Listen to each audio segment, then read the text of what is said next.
মন্ত্রিসভার বৈঠকে মার্কিন পররাষ্ট্রমন্ত্রী মার্কো রুবিওকে ধুয়ে দিলেন ধনকুবের ইলন মাস্ক।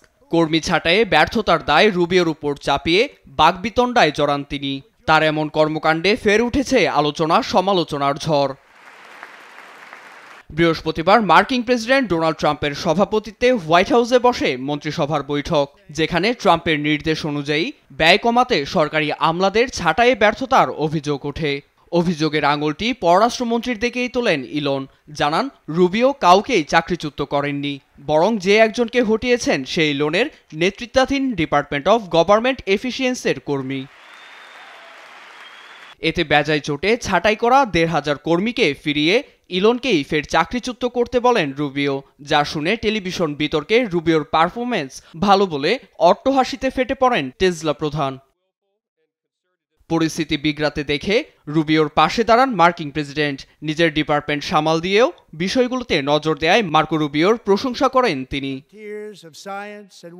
সংবাদ মাধ্যম নিউ ইয়র্ক টাইমস জানায়, বৈঠক শেষে ওভাল অফিসে সংবাদ সম্মেলনেও এ নিয়ে সংবাদকর্মীদের সম্মুখীন হন ট্রাম্প। তবে মাস্ক ও রুবিওর দ্বন্দ্ব নিয়ে প্রশ্ন করলে মেজাজ হারান তিনি। সংবাদকর্মীকে সমস্যা সৃষ্টির মূল আখ্যা দিয়ে তুলোধুনো করেন তিনি। এমনকি দুজনের সম্পর্ক যথেষ্ট ভালো বলেও মত তার। তবে ইলন মাস্কের দৌড় কতটুকু তার নিশ্চিত করেন প্রেসিডেন্ট। ইলন ও ডিপার্টমেন্ট অফ গভর্নমেন্ট এফিসিয়েন্সি শুধুই পর্যবেক্ষক।